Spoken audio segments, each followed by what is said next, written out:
교회가 쓰러지면 한국이 쓰러진다. 그래서 그거는 저희들은 늘 그렇게 기도하잖아요. 사랑의 교회가 살면 한국 교회가 산다. 이제 그거는 이제 우리가 회복되면 우리 교회가 회복되고, 우리 교회가 회복되면 한국 교회가 회복되고, 한국 교회가 회복되면 한국 사회가 산다. 이거는 영적 흐름이거든요. 영적 흐름인데, 그러면 지금 현재 우리 이 교수님 보실 때 한국 사회를 이렇게 죽인다 할까? 한국 사회 정신사를 힘들게 한다 할까? 가장 괴롭히는 그런 것들이 뭐라고 생각하십니까? 제가 이거 너무 어려운 질문. 사실 동성애 문제는 조족지혈입니다. 세 발의 피고요. 근데 그게 강력한 힘을 발휘하는 건 사실입니다. 근데 제가 걱정하는 건 뭐냐면 이 교회의 옷을 입고 교회의 모습을 하고 있지만 예수님을 바라보지 않고 자기가 의인이라고 생각하는 그것이 바로 그 사조와 통합니다. 그래서 대연합을 이루고 있어요. 그래서 사실은 우리 하나님께서 섬세하신다고 느낀 게, 제가 저 시계를 보면서 시간을 체크하면서 얘기를 하고 있는데 제 마음에 야 빨리 끝내라 이러시는 겁니다. 그러니까 이 Q&A가 중요하다는 그러니까 제 생각에는 예정이 없었던 Q&A를 하라고 지금 끝내라고 하신 것 같아요. 왜냐하면 질문을 받아야 더 정확한 얘기를 할 수가 있거든요. 근데 지금 제가 보는 관점은 뭐냐면요, 이게 정말 심각한 영적 전쟁인데요.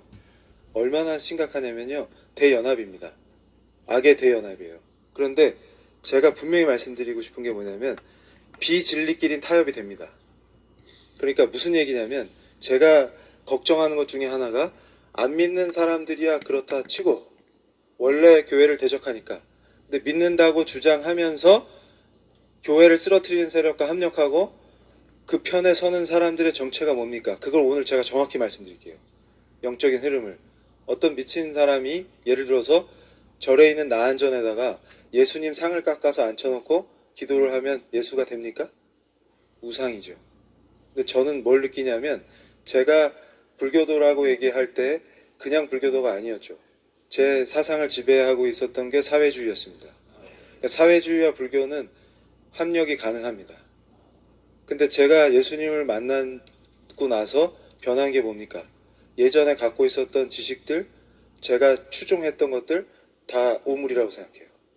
근데 반대로 그것들이 얼마나 위험한 건지를 설명하는 걸로 쓰임받고 있죠.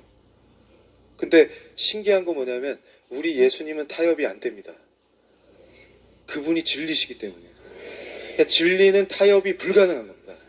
그러니까 무슨 얘기냐면요, 우리는 우리의 신앙을 다른 형태로 변형하라든지 예수님을 보여주신 그대로 믿는 방식이 아닌 다른 방식으로 믿으라고 한다든지 하면 그걸 지키기 위해서 죽는 사람들입니다. 이해가 되시죠? 저랑 같은 심정이니까. 예수님에게 어떤 변형을 가해라, 그렇지 않으면 죽이겠다 하면 죽는 사람들입니다. 그걸 타협할 수 없는 거죠. 왜냐하면 예수님이 진리시기 때문입니다. 그분만이 진리시기 때문입니다. 그런데 비진리들은 타협이 됩니다. 그러니까 무슨 얘기냐면요, 이데올로기가 들어오고 자기가 잘났다고 생각하는 그 교만 속에서 배운 철학이 중심이 되고 예수님이 왕이 아니시고 지가 왕이 되려고 하니까 그게 더 높아집니다. 왜냐하면 지가 배운 그 철학이 높아야 지가 높아지니까. 그러면 예수님 저리 가세요 해놓고서는 예수 믿는 사람이라고 하고 다니죠. 그러면 어떻게 됩니까? 이 정신 상태를 갖고 있으면 다른 악들과 연합이 가능해집니다. 그러면서 인권이라는 이름으로 손잡고 교회를 쓰러뜨리는데 동참하게 됩니다. 그러면서 예수님을 향한 사람들을 향해서 당신들 왜 향유를 깨트려 하면서 지적하고 그것이 의라고 얘기하게 됩니다. 그런데 분명히 제가 말씀드리는 것이 그것이 의가 될 수가 없습니다. 그 돌팔매질을 견디시고 예수님만 바라보신 여러분들이 아름다웠던 겁니다. 질문 하나 하겠습니다. 종자인을 앞장서서 만들었는데 종교자유연구원이 한국 사회에서 교회를 공격하는 구체적인 전략이 어떤 것들이 있어요? 예, 예. 목사님께서 굉장히 그 난감한 질문을 하셨는데요.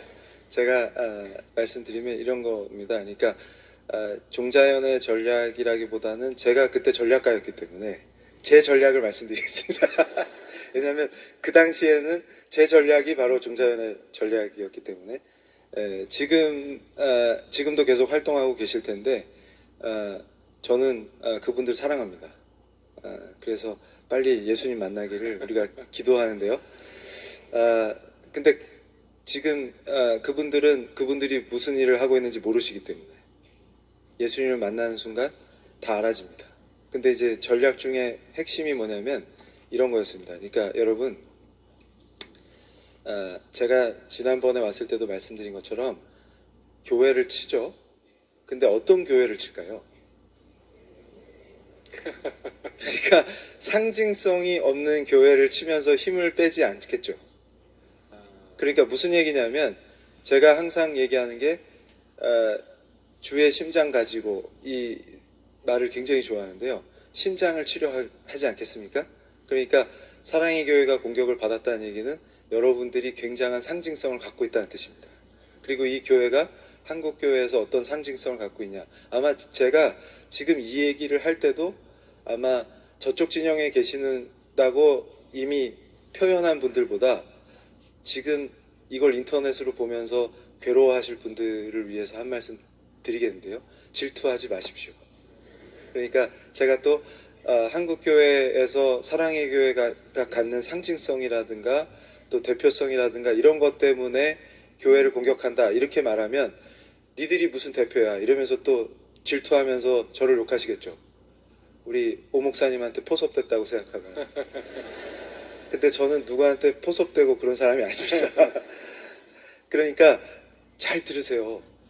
여러분한테 한 얘기가 아닙니다. 지금 질투하고 있는 분들한테 질투하지 마시고 같이 기도하세요. 그게 전략 중에 하나가 뭐냐면 내분을 일으키는 겁니다. 그러니까 보세요. 공격을 하면 우리 교회가 영적으로 침체돼 있을 때는 자기들끼리 싸우게 돼 있어요. 그러니까 그때 반드시 그게 준동을 합니다. 근데 그게 전략이에요. 원래 그게 전략 전술입니다. 제가 말씀을 드릴게요. 예를 들어서 종교인 가세 같은 것도 그냥 치는 게 아니고 딱 큰 교회, 작은 교회가 대립하고 싸우도록 프레임을 만들어서 칩니다. 그러면 여기서 믿는 사람들이 같이 합심해서 기도하면서 이걸 뚫고 나가야 되는데 거꾸로 우리끼리 싸워버려요. 그러면서 인위적으로 그러니까 제가 답답한 게 뭐냐면 이 큰 교회, 작은 교회 프레임을 만들어서 싸우게 만드는 거기에 왜 들어가서 우리끼리 싸웁니까? 그게 이해가 안 가는 거예요. 그러니까 무슨 얘기냐면 그 안에는 우리의 죄성인 거죠. 그러니까 그 질투심, 여러 가지 그 복잡한 감정들 이런 걸 봤을 때 그래서 제가 그래요. 작은 교회가 아름답다. 교회는 다 아름답습니다. 제가 볼 때는. 그 중요한 건 뭐냐면 보십시오. 그러면 그거를 크다라는 거를 가지고 비난하고 욕할 시간에 작은 교회를 아름답게 만드시면 되잖아요. 그러면 우리가 다 같이 협력하면 되잖아요. 근데 왜 굳이 거기다 돌을 던집니까? 그게 이해가 되세요? 그러니까 제가 예수님 만난 뒤로는 그게 도대체 이해가 안 되는 거예요. 근데 신기하게 제가 서울의 어떤 구를 공격했다고 말씀드렸죠. 그때 구와 연합한 교회 연합회를 공격하니까 어떻게 됐습니까? 4분 오열되고 자기 교회를 숨으면서 서로 싸워버리죠. 그러면서 믿는 구청장은 완전히 그 코너로 몰리게 되고요. 이런 현상들이 바로 저쪽이 자신감을 얻고 더 세게 공격하게끔 만드는 원인이 됩니다. 그러니까 여러분이 분명히 아셔야 되는 것이 외부에서 공격이 들어왔을 때 우린 더 단합해야 되고 더 서로를 위해서 기도해야 되고 더 똘똘 뭉쳐야 된다는 것이죠. 오케이. 이제 한 가지만 더 하겠습니다. 우리 오늘 이런 내용을 듣고 그렇다라고 인식만 하면 안 되고 나라를 위해 기도해야 되고 한국교회 전체를 위해 기도해야 되고 우리가 기도의 눈물이 흐르는 방향대로 이 민족의 방향이 흘러간다고 믿고 그렇게 마음을 모아야 할 것 같습니다. 자, 한국교회가 지금 말씀한 대로 예수님의 생명을 지키고 한국교회 아름다운 신앙 자본을 지키고 그 다음에 이렇게 하기 위하여 지금 한국교회를 공격하는 이 적